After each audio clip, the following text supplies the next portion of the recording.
Good evening and thank you for joining us for KREM 2 News 10 at 10, where we give you more news in less time. Let's get started. Homeless people in downtown Spokane are reacting to news that police are once again enforcing an ordinance that makes sitting and lying on downtown sidewalks illegal. Mayor Nadine Woodward says it's the first step in making the downtown area feel safe and welcoming for everyone. She sat down for a one-on-one interview with our Kyle Simchuk today. He is looking into the ordinance and the reaction it is getting. Kyle? Well, a lot of homeless people we talked to off camera tonight had no idea that these sit and lie rules were back. Enforcement has been paused since before the start of the pandemic because there just weren't enough shelter beds available. Mayor Woodward says that's not the case anymore. The Trent Shelter opened its doors yesterday, and this afternoon, for the first time in years, Mayor Nadine Woodward asked police to continue citing people who they find sitting or lying on sidewalks in this area between Maple and Division, I-90 and Spokane Falls Boulevard between the hours of 6 a.m. and midnight. The ticket is a misdemeanor. One of the first things that will happen is if somebody is cited for sit and lie, they will be referred to community court, a program that's been in Spokane for a number of years. The mayor says community court is another way people can connect to services to help them exit homelessness and enter housing. However, if people miss their court date, a warrant will be issued for their arrest. And the warrant is some accountability. So now if there's a warrant, then that compels you to come back to your next, hopefully, your next appointment with the court system. That's going to put everything backlogged. Public defenders are going to be backlogged. Oliver Stewart has been homeless for the last 6 years. He's not worried about the sit and lie rules because he's disabled. An exception according to the Spokane Municipal Code. But Stewart says he understands why the mayor is bringing the ordinance back. There are people that won't even move for people that are coming down the sidewalk, and I think that's messed up because little kids getting pushed in strollers, people will just leave their crap all over the place. If I was a parent in a regular part of society, I'd be pissed too if I had to walk in the road. We asked him why he's sitting on a pile of cardboard and not in a bed at the Trent Shelter. I just don't like being around that many people because they're slobs. So many of the homeless are just slobs. They're just gross and slobs. The sit and lie ordinance does not apply to the homeless camp off I-90 in Freya, which has grown to more than 600 people. Mayor Woodward says she's in talks with the Department of Transportation, who owns the land, and the State Patrol. She says the day will come when people, tents, and RVs will be cleared out. Because as you've been there, it's not a humane or a compassionate place. Neither are the streets, viaducts, and sidewalks. So we want to make sure that we have a better place for people and we don't normalize the kind of conditions that we're seeing there. And this Monday, the Spokane City Council will consider an update to the city's camping ordinance, making it illegal to camp under a railroad viaduct and within 3 blocks of a shelter, even if shelter beds are not available. Mark? Well, thank you very much. And now to an update on the wildfire burning in Stevens County. Level 3 evacuations have been lowered for that fire. It is burning near Rice, about 15 miles south of Kettle Falls. While evacuations have been lowered, they have not been lifted. Level 1 and 2 evacuations remain in place in the areas of Pleasant Valley Road and Day Road. That means people need to be alert and ready to go. The fire has so far burned about 110 acres. All right, let's chat weather now because today we saw pretty hazy and windy conditions. Let's get outside to Chief Meteorologist Jeremy Legoo. And Jeremy, this the red flag warnings in place for our region, those just expired, right? Actually, we just extended some of those, so we kind of went the opposite direction. And the reason is we're still hanging on to some of that wind. So red flag warnings now in effect through 9 a.m. tomorrow morning. We're going to hang on to those a bit longer because we're still dry, we're still windy, and we're still facing that fire danger. It's just one of those things where we're there. Unfortunately, along with it comes air quality concerns. And right now, as I stepped outside, a stark difference from when I went back inside just a half an hour ago, I can smell wildfire smoke, and it is one of those ones where it's kind of already plugging me up. It's moving in and it is going to take over. We've got ongoing wildfires across the region. Mark just told you about the Orrin Rice fire. We got the complex fire up in North Idaho, and as wind shifts direction, all that smoke heads towards Spokane and Coeur d'Alene as we get into the day tomorrow. So front moves out, we pull in wind from the north, and that plays a big role in our temps. Cool to start tomorrow morning. Sounds good, Jeremy. We'll check back in with you later in the broadcast.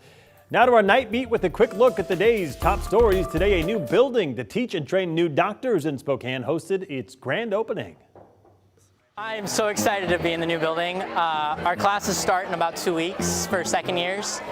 We're excited to start in the new anatomy lab, also the new facilities. I've had some chances to be inside the rooms.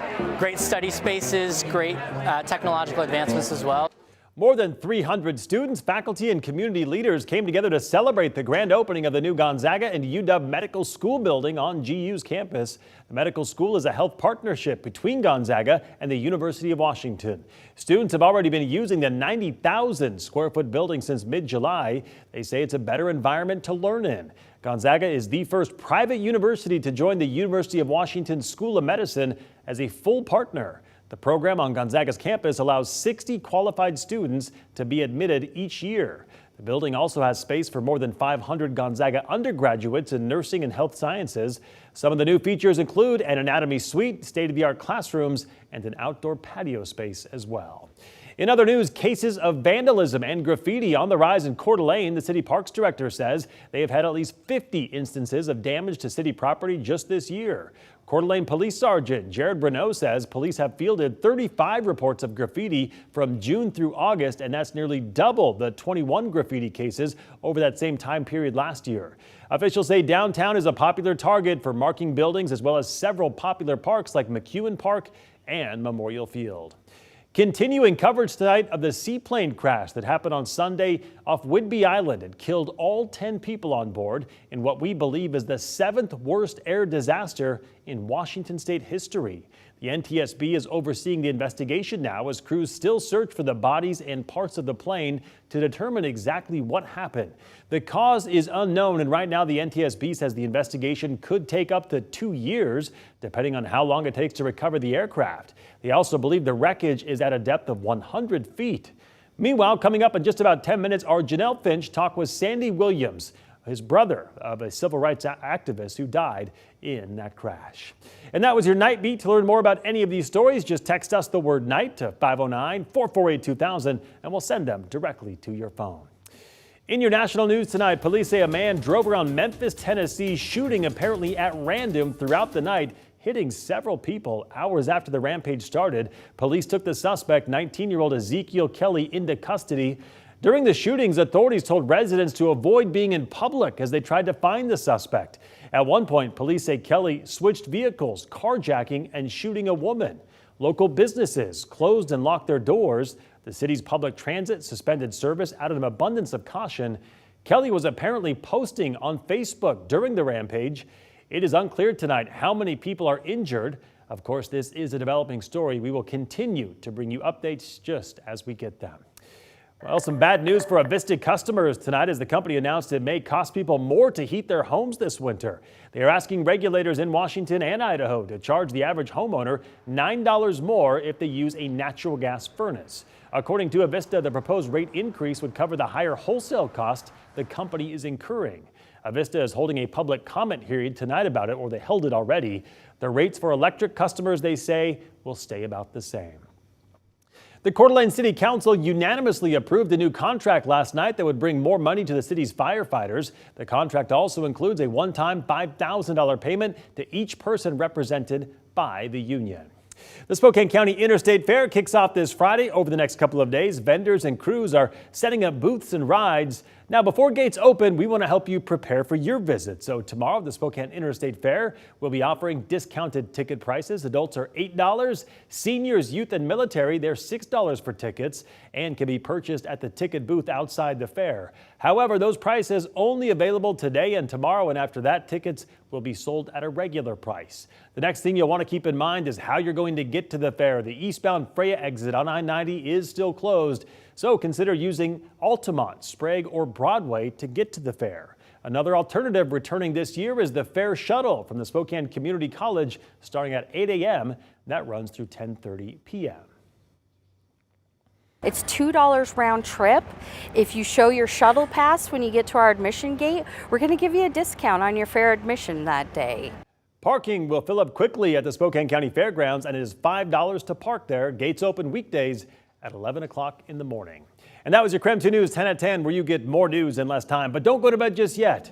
One of the victims in that seaplane crash over the weekend was Spokane civil rights activist Sandy Williams. After the break, we'll hear how her brother is remembering her. We are back in just 90 seconds.